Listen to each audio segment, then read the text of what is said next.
আচ্ছা ধরুন কেউ একজন 1,00,000 টাকা খরচ করে বাজারের সবচেয়ে আধুনিক সবচেয়ে দামি স্মার্টফোনটা কিনল। বেশ। অত্যাধুনিক প্রসেসর, দুর্দান্ত সব ক্যামেরা, আর্টিফিশিয়াল ইন্টেলিজেন্স, মানে কি নেই তাতে। কিন্তু সেই মানুষটা সারাদিনে ওই ফোনটা দিয়ে কি করে জানেন? কি করে? শুধু সকালে ঘুম থেকে ওঠার জন্য একটা অ্যালার্ম দেয়, আর হয়তো সারাদিনে মাঝে মাঝে 2 কি 3টে ফোন কল রিসিভ করে। উফ, আচ্ছা, এটা তো মানে একেবারে চূড়ান্ত বোকামি। ঠিক তাই। শুনতে চূড়ান্ত বোকামি মনে হলেও একটু তলিয়ে দেখলে বুঝতে পারবো আমরা প্রতিদিন নিজেদের মস্তিষ্কের সাথে, মানে নিজেদের ভেতরের সক্ষমতার সাথে ঠিক এই কাজটাই কিন্তু করে চলেছি। একদম ঠিক জায়গা থেকে শুরু করেছেন। শুরুতেই এই উপমাটা আমাদের আজকের আলোচনার মূল সুরটা ধরিয়ে দিল। হ্যাঁ, মানে আমরা বাইরের জগতের প্রযুক্তি বা যন্ত্রপাতি নিয়ে যতটা সচেতন, প্রকৃতি আমাদের ভেতরে যে বিশাল একটা হার্ডওয়্যার দিয়ে পাঠিয়েছে সেটা নিয়ে আমরা ঠিক ততটাই উদাসীন। ঠিক। আর এই উদাসীনতার কারণে আমরা শিক্ষার আসল উদ্দেশ্যটাকেই গুলিয়ে ফেলি। আমরা ভুলেই যাই যে আমাদের ভেতরেও একটা বিশাল অপারেটিং সিস্টেম লুকিয়ে আছে, তাই না? একদম। শিক্ষা বলতে তো সাধারণত আমাদের চোখের সামনে ভেসে ওঠে কিছু ডিগ্রি বা ধরুন সার্টিফিকেটের স্তূপ, আর নিজেকে প্রমাণ করার এক অন্তহীন ইঁদুর দৌড়। ঠিক তাই। আমার তো প্রথাগত শিক্ষাকে অনেকটাই বাইরে থেকে সফটওয়্যার ইনস্টল করার মতো মনে হয়। দারুণ বলেছেন। মানে সমাজ আমাদের বলছে এই অ্যাপটা ডাউনলোড করো, ওই প্রোগ্রামটা রান করাও। কিন্তু আজকের এই গভীর আলোচনায় আমরা যে বিষয়গুলো নিয়ে কাটাছেড়া করতে যাচ্ছি, মূলত আমরা একটা অত্যন্ত অন্তর্দৃষ্টিমূলক প্রবন্ধ বা ডায়েরির পাতা ঘেঁটে দেখছি আজ, যেখানে রবীন্দ্রনাথ ঠাকুর, মহাত্মা গান্ধী এবং বি.আর. আম্বেদকরের মতো মহান ব্যক্তিদের জীবন দর্শন উঠে এসছে। হ্যাঁ, এবং সেখানে কিন্তু প্রকৃত শিক্ষার একটা সম্পূর্ণ ভিন্ন সংজ্ঞা দেয়া হয়েছে। ঠিক। প্রকৃত শিক্ষা মানে বাইরে থেকে কিছু চাপিয়ে দেওয়া নয়, বরং ভেতরের ওই হার্ডওয়্যার ফিচারগুলোকে আনলক করা। এই যে আনলক করার ধারণাটা, এটাই হলো আজকের আলোচনার কেন্দ্রবিন্দু। আজকের লেখায় যে বিষয়টা খুব জোরালোভাবে ফুটে উঠেছে তা হল মানুষ এই পৃথিবীতে জন্ম থেকেই কিছু নির্দিষ্ট প্রবৃত্তি, সংস্কার আর অসীম যোগ্যতা নিয়ে আসে। মানে প্রকৃতি কাউকে শূন্য হতে পাঠায় না। একদমই না। প্রকৃতি প্রতিটি মানুষকে ভরপুর করে পাঠায়। শিক্ষার আসল কাজ মোটেও বাইরে থেকে শিশুর ওপর কিছু চাপিয়ে দেওয়া বা ধরুন কিছু তথ্য গিলিয়ে দেওয়া নয়। আচ্ছা। বরং তার সেই জন্মগত যোগ্যতার, সেই ভেতরের ঘুমন্ত শক্তিটার বিকাশ ঘটানো। শিক্ষার লক্ষ্য শুধু বই মুখস্থ করা নয়, বরং একজন মানুষের পূর্ণ বিকাশ সাধন। কিন্তু সমস্যাটা তো অন্য জায়গায়। কি রকম? আমরা আমাদের ভেতরের শক্তিটাকে আনলক করব কিভাবে, যদি আমরা জানতেই না পারি যে সেখানে আদৌ কি লুকিয়ে আছে? এটা একটা বড় প্রশ্ন। বর্তমান সমাজ ব্যবস্থার দিকে তাকালে তো মনে হয় মানুষ নিজেকে চেনার সময়টাই পায় না।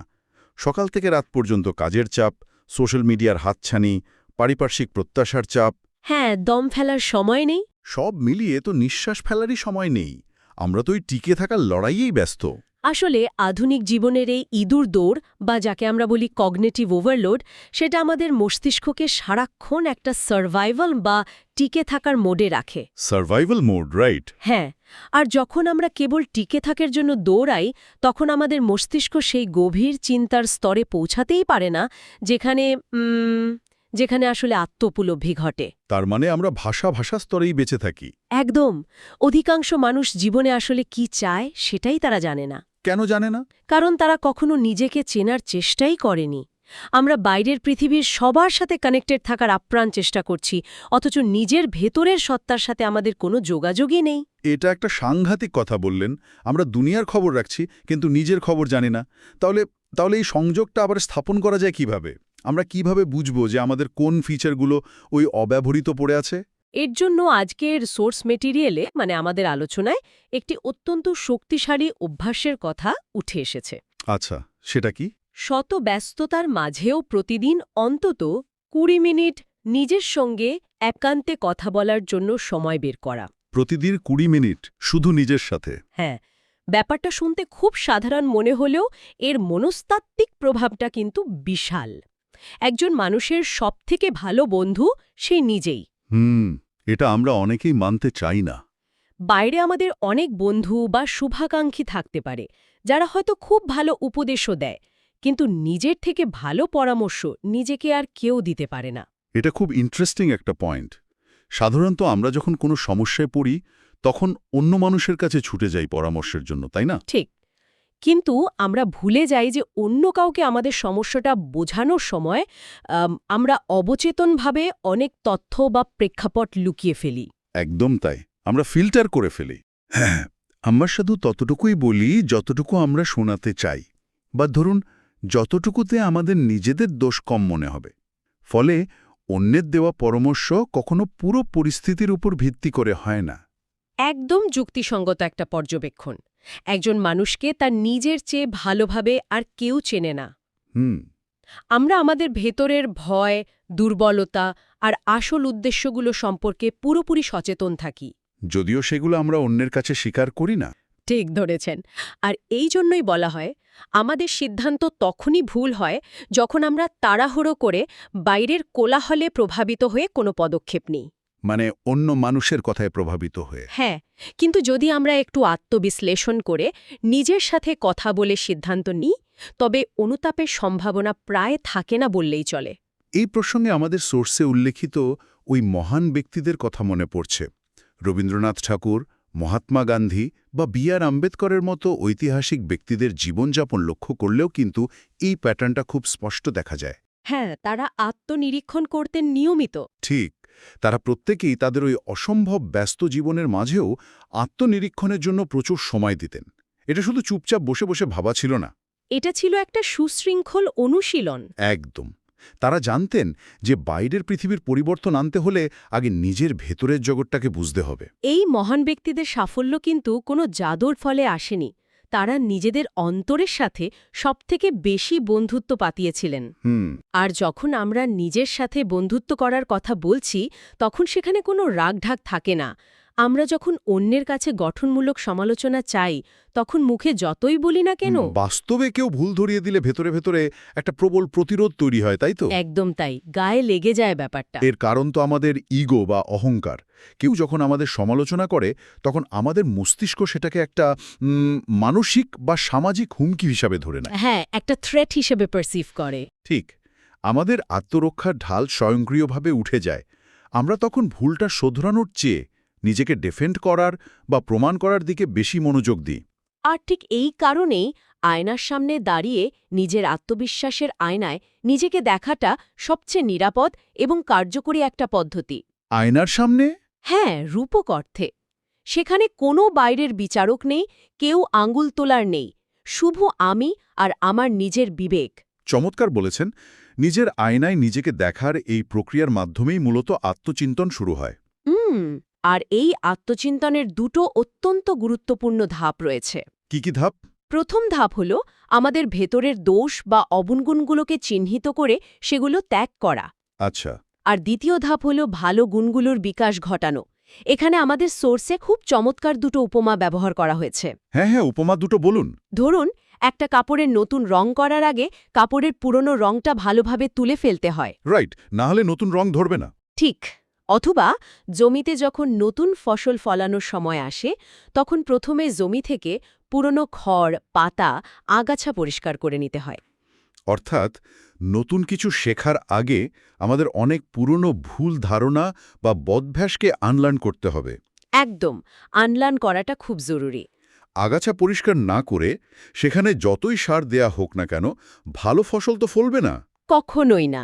কিন্তু আমার একটা প্রশ্ন আছে, যদি কেউ এই পুরো আত্মবিশ্লেষণের প্রক্রিয়াটাকে এড়িয়ে যায়, মানে যদি সে নিজের সাথে কথা না বলে। হ্যাঁ, ধরুন কেউ নিজের ভেতরের শক্তি বা প্রতিভাকে দিনের পর দিন অবহেলা করে গেল, তাহলে ঠিক কি ঘটে? তাহলে প্রকৃতির একটা অত্যন্ত নির্মম নিয়মের সম্মুখীন হতে হয় তাকে। জীববিজ্ঞানের ভাষায় একটা কথা আছে না, use it or lose it. ব্যবহার করো, নয়তো হারিয়ে ফেলো। ঠিক। আমাদের মস্তিষ্ক ভীষণভাবে এনার্জি এফিশিয়েন্ট বা শক্তি সঞ্চয়ে বিশ্বাসী। মানে মস্তিষ্ক অকারণ শক্তি খরচ করতে চায় না। একদমই তাই। যে স্নায়বিক পথগুলো বা নিউরাল পাথওয়েগুলো আমরা দিনের পর দিন ব্যবহার করি না, মস্তিষ্ক ধরে নেয় এগুলো আমাদের বেঁচে থাকার জন্য অপ্রয়োজনীয়। ও আচ্ছা। তখন সে সেই রাস্তার আলো নিভিয়ে দেয়, কানেকশনগুলো কেটে দেয়। সাধারণ ভাষায় এটাই হলো অব্যবহৃত প্রতিভার মৃত্যু। সাংঘাতিক ব্যাপার। হ্যাঁ, যে অঙ্গ বা শক্তিকে কাজে লাগানো হয় না তা ধীরে ধীরে নিষ্ক্রিয় হয়ে লুপ্ত হয়ে যায়। ব্যাপারটা আমাদের চারপাশের মানুষের দিকে তাকালেই খুব স্পষ্টভাবে বোঝা যায়। আমরা প্রায়ই দেখি কেউ হয়তো অন্যের আঁকা একটা চমৎকার ছবি দেখে দীর্ঘশ্বাস ফেলে বলছে, হ্যাঁ, যে আমিও তো একসময় এমন আঁকতে পারতাম। ঠিক। বা কারোর নাচ দেখে কেউ বলছে, জানো, স্কুলে তো নাচে আমি সবসময় প্রথম হতাম। এই আফসোসটা খুব সাধারণ। এমনকি ছোটবেলায় যে ছেলেটি অঙ্কে সবচেয়ে তুখোড় ছিল, দেখা যায় বড় হয়ে সে সাধারণ ছোটখাটো হিসাবেও ভুল করছে। কারণ সে তার সেই শক্তির চর্চা করেনি। মস্তিষ্ক সেই নির্দিষ্ট কাজের জন্য বরাদ্দ এনার্জি অন্য কোনো কাজে, হয়তো কেবলই দৈনন্দিন বেঁচে থাকার দুশ্চিন্তায় খরচ করতে শুরু করেছে। এটা তো একরকম ট্র্যাজেডি। একদমই তাই। সময়ের সাথে সাথে চর্চার অভাবে সেই সুপ্ত প্রতিভা পুরোপুরি মরে যায়। এটাকে একটা পাসওয়ার্ড ভুলে যাওয়ার সাথে তুলনা করা যেতে পারে, তাই না? পাসওয়ার্ড ভুলে যাওয়া দারুণ একটা উপমা। বুঝিয়ে বলুন তো। ধরুন একটা অ্যাকাউন্ট আছে যেখানে প্রচুর অমূল্য সম্পদ জমা আছে, কিন্তু বছরের পর বছর সেই অ্যাকাউন্টে লগ করা হয়নি। আচ্ছা। একদিন যখন সত্যি ওই সম্পদগুলোর খুব দরকার পড়ল, দেখা গেল পাসওয়ার্ডটাই আর মনে নেই। হা, একদম পারফেক্ট উপমা। আমাদের ভেতরের লুকানো প্রতিভাও কিন্তু বারবার নোটিফিকেশন পাঠায়। কিভাবে? ওই যে যখন আমরা অন্যের সাফল্য দেখি বা ভালো কোনো কাজ দেখি, ভেতরে একটা সূক্ষ্ম ইচ্ছে জেগে ওঠে যে আমাকে ব্যবহার করো। ওই যে একটু হিংসে বা আক্ষেপ হয়। ঠিক। কিন্তু আত্মবিশ্বাসের অভাবে বা সময়ের অভাবে মানুষ এই নোটিফিকেশনগুলো ক্লিয়ার করে দেয়, স্রেফ সোয়াইপ করে উড়িয়ে দেয়, আর শেষে নিজেরই প্রতিবার পাসওয়ার্ড ভুলে বসে থাকে। এই পাসওয়ার্ড ভুলে যাওয়ার ধারণাটা বর্তমান সময় সাপেক্ষে অত্যন্ত নিখুঁত। আমরা যদি নিয়মিত আত্মবিশ্লেষণ করে নিজেদের অ্যাকাউন্টে লগ না করি, তবে তো সংযোগ বিচ্ছিন্ন হবেই। সেটাই তো স্বাভাবিক। ভেতরে শক্তি যখন সংকেত দেয়, তখন যদি আমরা সেই ২০ মিনিট সময় নিয়ে নিজের সাথে কথা বলি, তবে আর সেই শক্তিকে অবহেলা করা সম্ভব হয় না। তাহলে এবার একটু প্র্যাকটিক্যাল দিকটা নিয়ে ভাবা যাক। বলুন। প্রতিদিন ২০ মিনিট আত্মবিশ্লেষণ করার কথা তো আমরা বুঝলাম, কিন্তু এই কাজটা করার সবথেকে উপযুক্ত সময় কখন? আচ্ছা। মানে দিনের শুরু, মাঝমাঝে নাকি শেষে? মনস্তাত্ত্বিক এবং বাস্তব উভয় দিক থেকেই আত্মবিশ্লেষণের সবথেকে উপযুক্ত সময় হল রাতে ঘুমোতে যাওয়ার আগে। ঘুমোতে যাওয়ার আগে? হ্যাঁ, সারাদিন আমরা যা যা করেছি তার একটা পুঙ্খানুপুঙ্খ পর্যালোচনা করা। মানে সারাদিনের একটা অডিট করা বলতে পারি। একদম তাই। কতটা সময় আমরা অকারণ কথাবার্তায় নষ্ট করেছি, কতটা সময় এমন কাজে দিয়েছি যা আমাদের লক্ষ্যের দিকে নিয়ে যাচ্ছে না, এগুলোর একটা হিসাব নেওয়া। এটা খুব দরকার। ভালো কাজের জন্য যেমন নিজেকে বাহবা দেওয়া উচিত, তেমনি ভুলের জন্য কোথায় সংশোধনের প্রয়োজন সেটাও খুঁজে বের করা দরকার। কিন্তু রাতে ঘুমানোর আগে সারাদিনের ভুলগুলোর হিসাব করতে বসাটা কি মানসিকভাবে একটু ঝুঁকিপূর্ণ নয়? ঝুঁকিপূর্ণ কেন মনে হচ্ছে? কারণ আমরা তো অনেকেই অতিরিক্ত চিন্তা বা ওভারথিঙ্কিংয়ের শিকার। ঘুমানোর আগে এসব ভুল নিয়ে ভাবতে বসলে তো মানুষের ঘুম উড়ে যাওয়ার কথা। এই ঝুঁকির জায়গাটা অত্যন্ত বাস্তব এবং মনস্তত্ত্বের দিক থেকে খুবই গুরুত্বপূর্ণ একটা পয়েন্ট তুলেছেন। হ্যাঁ, আমাদের সোর্সেও তো এটার একটা উল্লেখ ছিল, তাই না? হ্যাঁ, একটি নির্দিষ্ট অভিজ্ঞতার কথা প্রায় শোনা যায়, যেখানে একজন ব্যক্তির ইনসোমনিয়া বা রাতে ঘুম না আসার রোগ দেখা দিয়েছিল। ওই আত্মবিশ্লেষণ করতে গিয়ে? ঠিক তাই। এর কারণ ছিল ওই ব্যক্তি রাতে আত্মবিশ্লেষণ করতে বসে সারা দিনের কাজের ভুলগুলো ধরে এতটাই উদ্বিগ্ন হয়ে পড়তেন যে আত্মগ্লানি এবং অনুশোচনায় তার চোখের ঘুম পুরোপুরি উধাও হয়ে যেত। এই জায়গাটাতেই আমাদের রিফ্লেকশন বা আত্মনিরীক্ষণ এবং রুমিনেশন বা অতিরিক্ত দুশ্চিন্তার মধ্যকার পার্থক্যটা বুঝতে হবে। একদম। এই দুটো মোটেও এক জিনিস নয়। রিফ্লেকশন হলো একটা নৈর্ব্যক্তিক বা অবজেক্টিভ পর্যবেক্ষণ। মানে আমি আজ এই কাজটায় ভুল করেছি, কাল এটাকে এভাবে ঠিক করতে হবে, ব্যাস এখানেই শেষ। আর রুমিনেশনটা কি? অন্যদিকে রুমিনেশন হলো ইমোশনাল বা আবেগতাড়িত হয়ে পড়া। মানে আমি আজ ভুল করেছি, তার মানে আমি একটা ব্যর্থ মানুষ, আমাকে দিয়ে কিচ্ছু হবে না। হ্যাঁ, এই ইমোশনাল লুপে আটকে গেলেই বিপত্তি। ঠিক। আত্মবিশ্লেষণ মানে কোনোভাবেই নিজেকে হীনভাবাপন্ন করা বা ভুলের জন্য কান্নাকাটি করা নয়। কারণ অতীতের ভুল নিয়ে পড়ে থাকলে আমাদের অ্যামিগডালা মানে মস্তিষ্কের যে অংশটি ভয় এবং দুশ্চিন্তা নিয়ন্ত্রণ করে সেটি হাইজ্যাক হয়ে যায়। ও আচ্ছা, তখন আমরা লজিক্যালি ভাবতে পারি না। একদম না। তখন আর যুক্তিসঙ্গত চিন্তা করা যায় না। যা ঘটে গেছে তা অতীত। Don't Cry over spelled milk যাকে বলে। হ্যাঁ, আত্মবিশ্লেষণের মূল উদ্দেশ্যই হল নিজের ভুলগুলো থেকে শিক্ষা নেওয়া এবং ভালো গুণগুলোর বিকাশ করা। ওই যে শুকনো পাতার উপমাটা? হ্যাঁ, অবগুণরূপী শুকনো পাতাগুলোকে শুধু গাছ থেকে ঝরিয়ে দিতে হবে। পাতাগুলো কেন শুকিয়ে গেল তা নিয়ে সারা রাত আফসোস করলে ফুল কখনোই ফুটবে না। দারুণ বলেছেন। ভুল থেকে ডেটা বা তথ্য সংগ্রহ করতে হবে, ইমোশন বা আবেগ নয়। একদম খাঁটি কথা। আর এই সামনের দিকে এগিয়ে যাওয়ার কথায় প্রকৃতির একটা অসাধারণ নিয়মের কথা উল্লেখ করতেই হয়। আমাদের সোর্সে কৃষকের বীজ বোনার যে রূপকটা বা দ্য সিড অ্যানালজি দেওয়া হয়েছে, ও হ্যাঁ, এই অ্যানালজিটা সত্যিই অসাধারণ। এটা আমাদের এই পুরো আলোচনার অন্যতম শক্তিশালী একটা দিক। একটু বুঝিয়ে বলবেন শ্রোতাদের জন্য? নিশ্চয়ই। প্রকৃতির এই নিয়মটা সত্যি আমাদের অনেক কিছু শেখায়। কৃষকরা যখন জমিতে বীজ ছড়ান তখন স্বাভাবিকভাবেই কিছু বীজের মুখ মাটির নিচের দিকে থাকে, আবার কিছুর মুখ উপরের দিকে থাকে, কিছু থাকে হয়তো কাত হয়ে।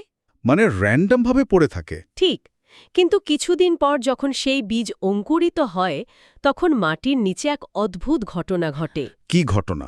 প্রকৃতির নিয়মে সমস্ত বীজ সে যেভাবেই মাটিতে পড়ুক না কেন ঠিক ৯০ ডিগ্রি ঘুরে সোজা হয়ে ওপরের দিকেই উঠতে শুরু করে। মানে যেটার মুখ নিচের দিকে ছিল সেটাও ঘুরে যায়? হ্যাঁ, একে বিজ্ঞানের ভাষায় বলে জিওট্রপিজম।